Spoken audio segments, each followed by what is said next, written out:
Hey there, everybody. Friday, 5 o'clock sharp.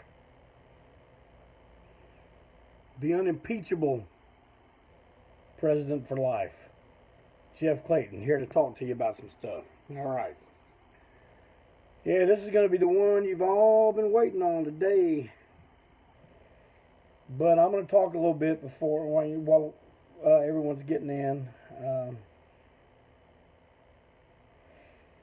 I got a few things to lay on you. I'll tell you one thing, it has been a rough week in Facebook land. Yeah,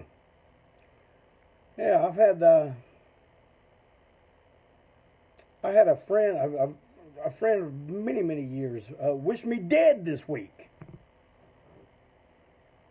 Wished me dead.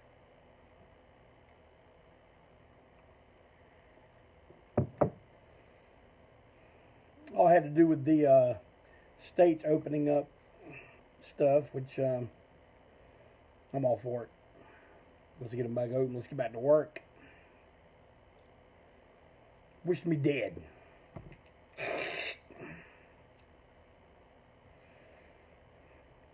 It's a great country, though. I mean, a guy can have a job operating an icy machine on Monday, and then Tuesday Armageddon happens.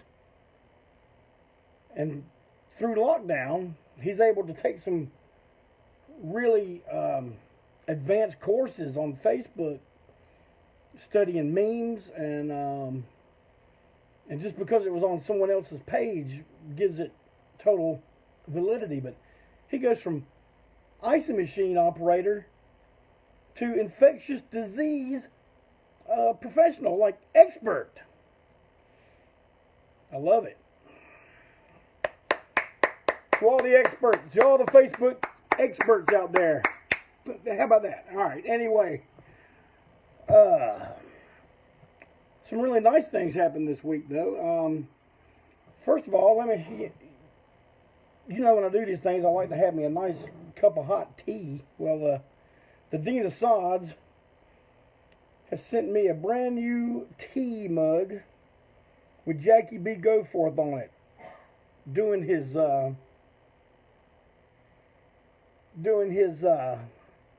world famous pose, the finger point. Rest in peace, Jackie B. Goforth. He was on the Eat More Possum album. He's the one that does that bit where he goes, "Oh, friend, oh, friend." That was Jackie B. And that's our connection. And my main man, Mr. Joseph Kelly, sent me the other day when I showed you guys in my case over there, my wrestling figures. I told him I like, Greg the Hammer. And, Joseph sent me a really good condition Greg the Hammer, LJN. I would pick him up and show you to him, but he's holding up my selfie stick. But there's Greg the Hammer right there. See him? Yeah, I really appreciate the support I'm getting for this. You guys have really made it worth the time doing, and I'm going to keep doing it, even after lockdown. I may only go to once a week after lockdown, but for the time being, I'll do Tuesdays and Fridays, unless ANTiSEEN starts practicing again, which I'm going to talk to the guys and see if they want to get rolling again next Friday. So I may be doing Tuesdays and Thursdays, but I'll keep you posted and let you know what's going on. I spoke to Mark Rainey at TKO Records yesterday, and the split single, well, it's not a split single, but the single we did with Jerry A. from Poison Idea singing with us, it may go to press, it looks like, next week. Everything's there, labels, covers, got the plates made. They were just having some troubles with the 7-inch record press, and they think they got all that squared away. So looks like everything will be good now. And Excuse me, I'm looking at the computer to see if I can read your comments better, but I can't see them on there either. Who cares? All right, anyway. So that record should be out really soon. It's a real big honor for us to have Jerry sing with us on this track. The track meant a lot to us anyway. It was Testify by Beautiful Beauregard, Portland wrestler. And it was introduced to all of us, in the COS and all that by Rancid Vat with their cover of it. And so it was like a tribute to Rancid Vat, a tribute to Beauregard. We also put ANTiSEEN 2012's version of Bad Street USA by the Freebirds. The Fabulous Freebirds is on the B-side. So, and we also got to have Steve Wenzel, that was formerly from the Dead Kings, plays lead guitar on the record with us, and it was a real thrill to have him involved in this project too. Always fun to work with him. All right. There's a good bit of you in here now. I reckon it's time we get down to the meat of the order.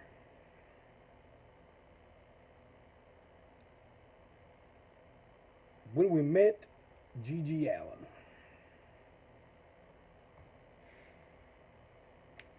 The year was 1987. We had heard the name GG Allin because he was on War Between the States, which was, we put out our Drastic. Actually, Drastic didn't come out. I think this War Between the States came out before Drastic did. So that would have actually been our very first ever exposure to anyone outside of Charlotte, was War Between the States. And now a member of ANTiSEEN, Malcolm Tent, owns the rights to that release. It was bands from the north and bands from the south, and Gigi, of course, was on the north, and we were on, you guessed it, the south. And to be honest with you, I don't remember listening to the cassettes and anything really, like sticking.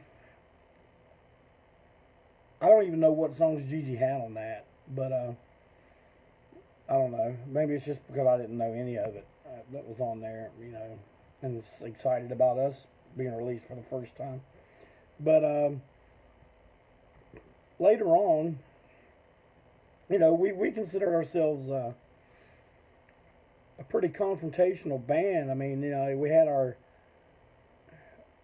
brand of theater, and then once we dropped that, it was like it became a real interactive thing with the audience. It was nothing for a guitar to come off and smack somebody upside the head. I mean, I don't think anyone ever got it undeserving, but I guess I can't swear that in a court of law.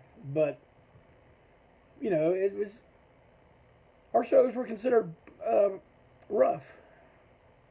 And it got rougher as the years went on. And Joe and I are looking at an issue of Maximum Rock and Roll.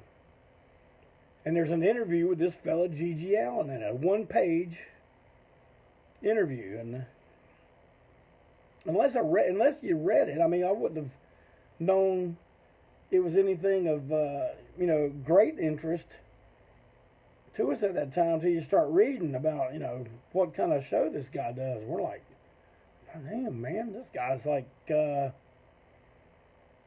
he takes the confrontation that we do and pushes the envelope a little bit. But the picture, you wouldn't have known it. The picture was Gigi looking all made up and saucy, like he might have been a roadie for, a Duran Duran or something.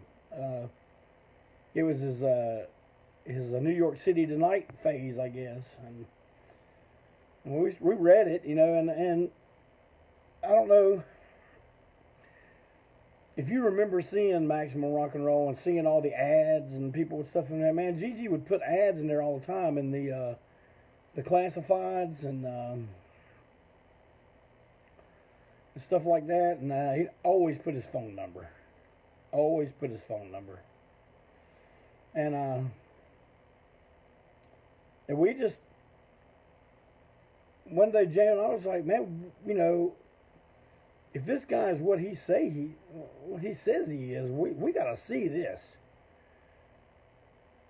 And I started thinking about why didn't ANTiSEEN play that show? But I think half the band was not available to play. And I think Joe and I had enough to worry about just being the ones who were going to do the show more so than, you know, where we're going to play. And I guess, you know, if we'd have pushed the issue, we really could have been his backing band for that show. But I'm getting ahead of myself.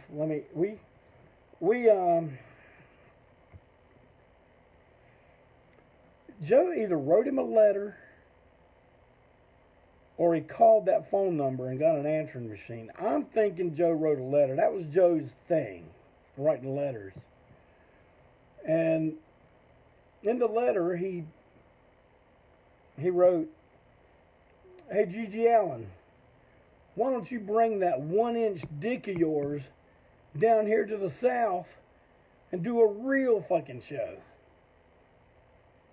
And Joe left his phone number in the letter.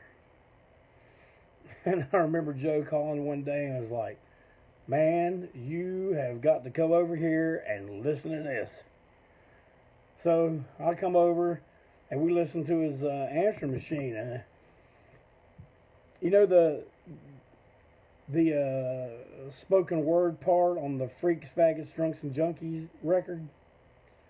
You know, as I said, that's what it sounded like. "I'll come to shut the book. I don't give a fuck." So we're like, well, we got his attention. And I think we did some back and forth, and everything was, you know, cool. And he told us, he goes, "Well, listen, I'm going to get a ride down there to Charlotte with a band I'm bringing with me, but they're not going to be my band. Can you guys get me a band to play some of my songs?" And the band he was bringing with him was the New York Sheiks. They're good guys, good band. And so we were thinking, well, who do we know, you know, that can play that stuff, you know, because like shortly after, I don't know if it was GG or someone, I think it was GG, sent me a copy of the Roar cassette, Hated in the Nation, and a ton of promo material. It must have been GG. He always did that. But man, we made a copy of the Hated in the Nation, and we sent the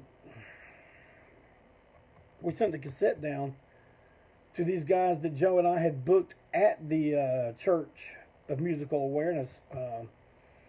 These guys from Athens, Georgia, called the Primates. They were a really good band, and they used to.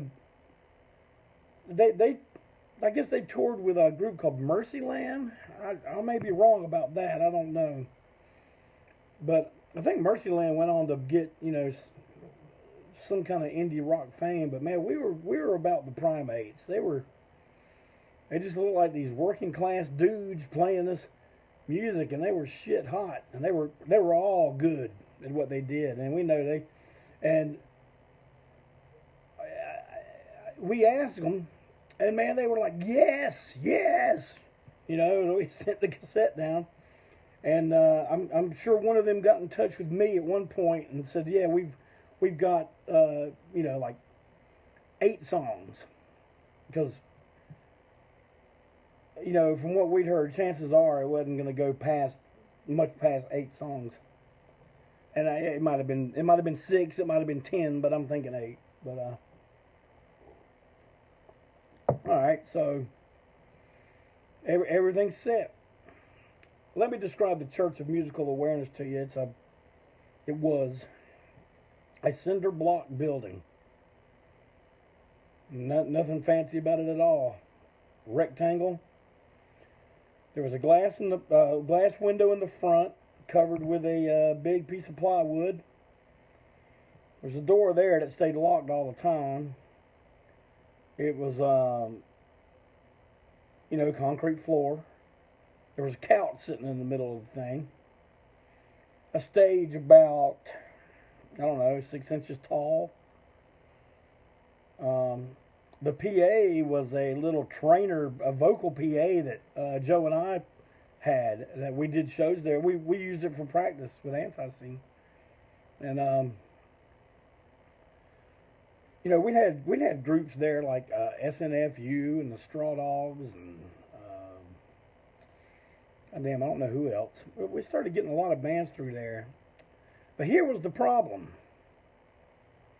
Now, on these talks I've been doing, you guys hear me mention Bill Flowers. Bill Flowers owned the Milestone, where he also owned the Church of Musical Awareness building. He's the one who gave it that name, Church of Musical Awareness. Well, now some of this I'm not going to out and out say it happened. I'm going to tell you that it's what I heard. So I have to use that word, allegedly. Now, but I do know for a fact that there were many, many nights the band would play and that place would be packed. And then we'd go to settle up at the end of the night and there's no one there. Which means none of the money's there. Well, Bill had this lady run the door. And they had their own stamp. I don't remember what it was. Something in me wants me to say it was a cow or something. They stamped your hand with this damn cow or something. I could be wrong about that too. But Joe had a really good idea. He stamped that cow on a damn, or that stamp. I'm just gonna call it a stamp for lack of knowing if it was a damn cow or not. So he stamped it on a piece of paper and he took it to a stamp maker and says, I want a stamp made just like this. So we had the woman taking the money at the door had her stamp and we had our stamp because GG was guaranteed $250 to do this show. And we were like, first of all, if we rip this guy off, or if he gets, it won't be us ripping him off. If he gets ripped off, who knows what the hell is going to happen. And this might be someone we kind of want to align ourselves with. Because, see, Joe and I booked the church, but Bill and his door person controlled the pay. So there was all this shady stuff going on, and it had me and Joe's name attached to it. So we figured, you know what? GG Allin show might be a good time to break loose. So we had our alternate stamp. So it's the day of the show. Saturday, June 13th, 1987. The guys pull into town around 3 o'clock. We guaranteed GG is $250. Hotel room. And I think we paid the Sheiks $50. I don't know. But we didn't make anything that night. But that wasn't the issue though. The issue was to put on this what we figured was going to be a legendary rock and roll show, and we were right. So the guys pull up, and he recognized GG immediately. This is the GG with the skull bandana, the black eyeshadow, not eyeshadow, the eyeliner, sorry. the mirror shades, the little Fu Manchu thing, you know, right there. Which, now you GG PhDs out there in internet land, you're probably going to take me to task on this, but I'm going to tell you where he got that idea. It is from, he told me he was aping the guy from the band Redbone. Redbone. Come and get your love. Yeah, that Redbone. That's what the man told me. The man told me that. So if you PhDs out there want to, but speaking of PhDs, man, I corrected someone about a fact on a GG Allin page, and some other PhD goes, checks out. Well, I'm glad my stories check out. But anyway, you know, he's just wearing jeans, tore up t-shirt, cowboy boots, and man, we hit it off immediately. You know, it was almost like I guess we talked on the phone so many times at that point. It was like, you know, I already knew the guy, and we kind of had an idea. Like he asked me, what can I get away with in here? You know, because they had just had all that obscenity law stuff from the early 80s. Remember I told you guys about all that? So, you know, someone being naked in public might result in a felony back then. But, man, we told him, man, you do whatever the hell you want. We don't care. Full throttle. He liked hearing that. And I took him and a couple guys from the New York Sheiks. You know, we went around town. I guess they got them something to eat, and they got a few things from a drugstore and stuff. One of the things Gigi got was a Fleet enema. Now, what do you think that was for? Anyway, I met Mike Edison. Mike Edison is a great writer. He was working for Screw magazine at the time, and I think he did some work on a bunch of the wrestling magazines and stuff. But Mike Edison is a really cool guy. I've been in touch with him through the years. Kind of lost touch now, but Mike, if you're out there, if you see and hear this, I hope you're doing good. But I booked Gigi a hotel room at a place called the Cricket Inn. That's like literally 1 mile away from the Milestone. Still in the same neighborhood. Now, I'm going to tell you something. That neighborhood is bad. It's bad now, but it was worse back then. It was a terrible neighborhood.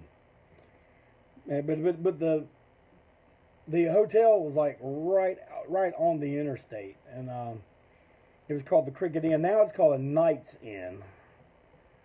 I'm sure they haven't done anything to it in all these years, but we got him a room there, and so I took him and the guys over there, and you know, we went and set up the PA.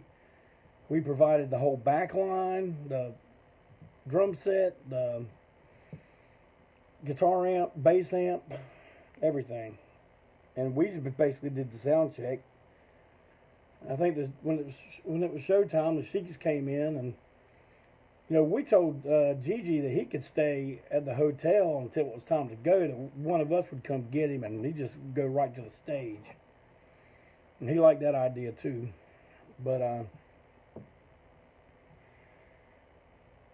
so the Sheiks played, you know, and they had the gimmick with the Sheik headgear, and they were really good. You know, I don't know what to compare them to. I don't know. It was just fun rock band, and they were getting ready to wrap it up. So I rode back to the hotel and picked up Gigi, and he just kind of stayed in my car. Or, you know, maybe he came with them. Maybe he's just stayed in their van. But he didn't come out till showtime, and I know that he had a discussion with the Primates about what the set list was going to be, and they wrote their set out. He agreed. Yeah, he didn't practice with them. Nothing. He just says, just do it. I'll come out and you guys just hang on. Okay, so it's showtime, man. The place is packed. Joe's been out in the parking lot collecting money and giving people a stamp. And they just walk right in past the woman that Bill Flowers had worked with. You hear that, Bill Flowers? We got one over on you that time. And so half the crowd paid Joe. Other half of the crowd paid the door woman.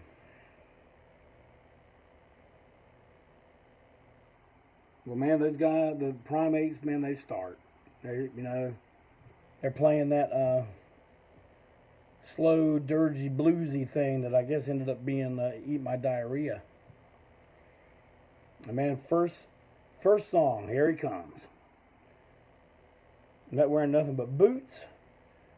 That dirty looking jockstrap with a swastika on the sack there, and sunglasses and a bandana. That was it.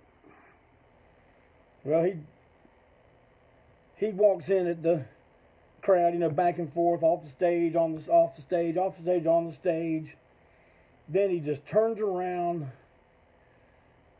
gives himself that fleet enema, and it squirted right up in him. And man, he jumped around a little bit more, and then all of a sudden he walks out into the middle of the floor of this June.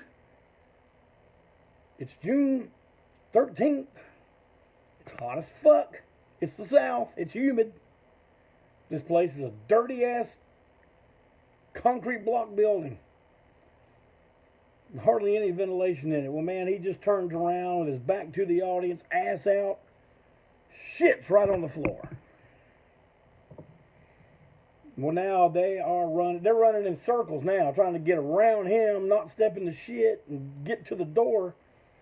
Well, man, he turns around, lays flat down on the floor, puts his face in it, and eats it. I mean, he don't eat it and swallow it, but he gets it all over his face. So it's all over his chin, his Fu Manchu. He gets it. He starts rubbing it all over himself like this, and the parts that are still on his hand, he's flinging at the crowd. Whew. Well, now they're all backed in. I told you there was a couch in the building. Well, they have drugged the couch into the corner, and there's a ton of people behind the couch, like they're trapped. They can't go anywhere. Joe's standing over there at the PA. I'm kind of on the floor trying to keep things as calm as they can possibly be, and we're just looking at each other like, what the fuck? But we didn't stop him. And so this time Gigi runs, jumps on the couch, and grabs this girl, and he's going to pull her over the couch. Well, guess what? That girl was my wife at the time. My daughter Carrie. You guys know, a lot of you watching know Carrie from being on the road doing merchandise with us. But it's Carrie's mama. And he grabbed her. I see this, so I reach around his waist, and I'm standing on the floor. He's standing on the couch. I got him around the waist. I pick him up and sling him. He goes over there, and he hits the floor. He rolls one time, and he's back up. Boom. But he ain't coming at me. I mean, he didn't know that was my wife. But so he goes at someone else, and he's covered in shit. I probably got it on me at this point from picking him up, and so he swings at some people. Bop, bop, pop. They're trading a few shots. He's busting the microphone in his nose. His nose is bleeding. He's tearing up cans, doing them all over himself, and he got some nice cuts and scratches going on. And then there was just people there that I get, man, I don't know how, but they just kind of stumbled in. I think they had no idea what they were in for, and they're just standing there, holding their beer, like. And there was a girl there with them. Well, Gigi goes right in between, in amongst them, and takes her bottom of her shirt and starts trying to pull it up over her head. So her shirt's like over her head. They're pulling. Well, there's 3 guys with her. So we didn't feel the need to intervene because it went like this, bam. And then all of a sudden, them 3 guys are on him. Wow, wham. We're like, oh boy. We're thinking we got to break this up now. But Gigi bounced right back out. He's back up on the stage. Now he's just taking stuff and slinging it. Mic stand, bam. Beer cans from the band. And man, the band is just shit tight. Not losing anything. And even when he's not, and we don't even have the mic anymore. They're staying right on it.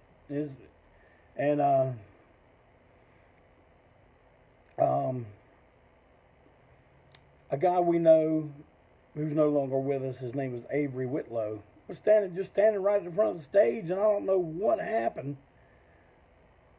But I turned my head a second, turned back around, and Avery is on stage with Gigi, and they're trading hits, whap, whap, and we're like, God almighty. Avery falls into the drum set. The drum set, the dude playing drums just kind of kicks the kick drum over. Gigi's picking up drums, throwing them at Avery. The amps are getting pushed all over, and at this point, it's chaos, and it looks like it's about to get really nasty. And I said to Joe, Joe, I'm going to get the car and pull it to the door. When you hear me honk, put him in. So, man, I went as fast as I could. I got that car pulled over. I opened the passenger door, and I'm honking the horn. Well, then I see Joe come out with Gigi. Gigi's wearing like a long raincoat thing, and he's got him by his shoulders, and he takes him and just pushes him in the passenger seat, slams the door. And man, I peel out of there, and I'm going to the hotel.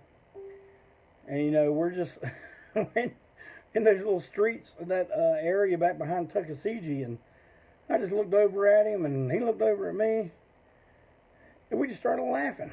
I was like, God damn.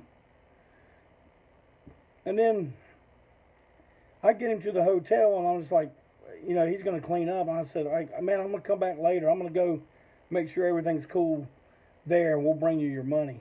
And he said, all right, that's cool. And so we go back, and then things are not cool. Not at all.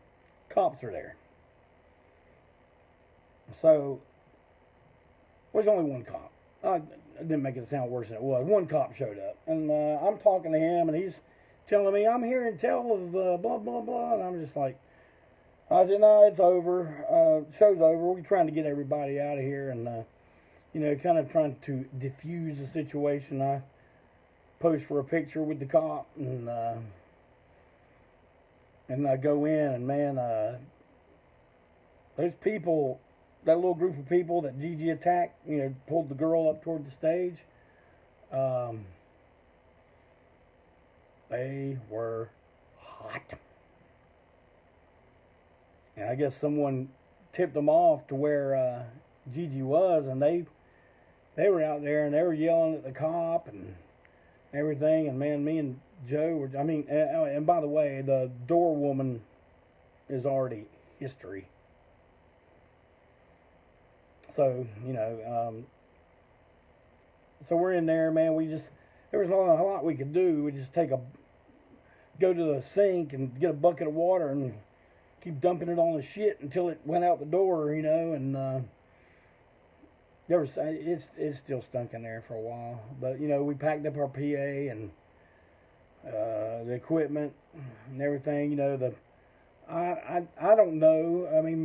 the primates may have gotten paid a little bit, but man, they were beaming.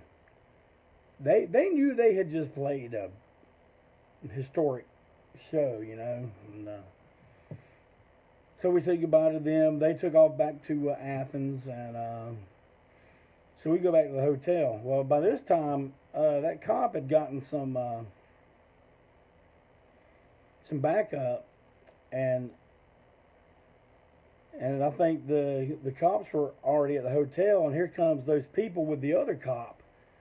And by this time, Gigi had already taken a shower. You know, his hair was wet. He just had on his jeans and boots, and all the blood was gone. You know, he might have even had a shirt on. He couldn't see all the scars. And I just remember the cop goes up the door, and he starts running down the list of stuff that they just told him that he did. And Gigi goes, I don't know what you're talking about, officer. It's just like, and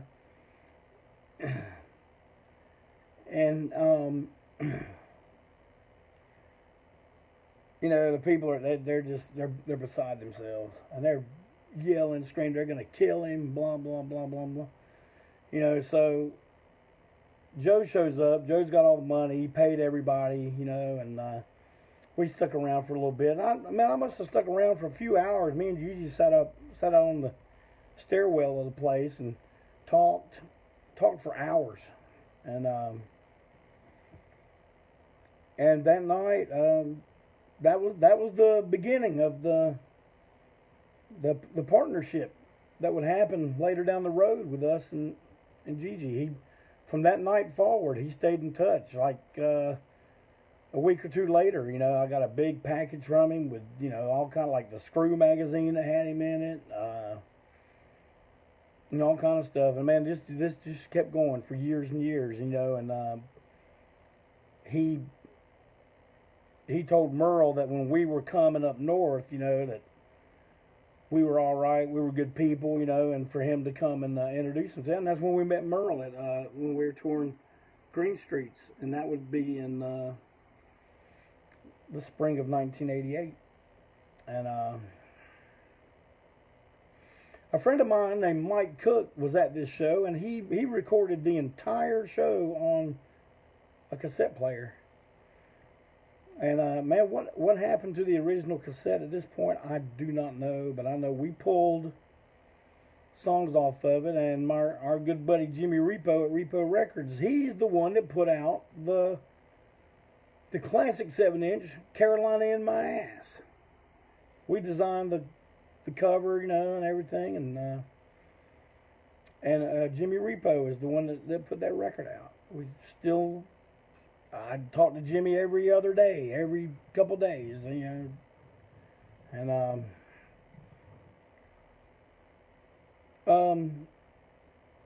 so I guess it was Sunday after the show, and those guys had already gone, already headed back north, and Joe gets a call from Bill Flowers. He don't answer it. He just lets the answer. But Joe had put a message on his answering machine.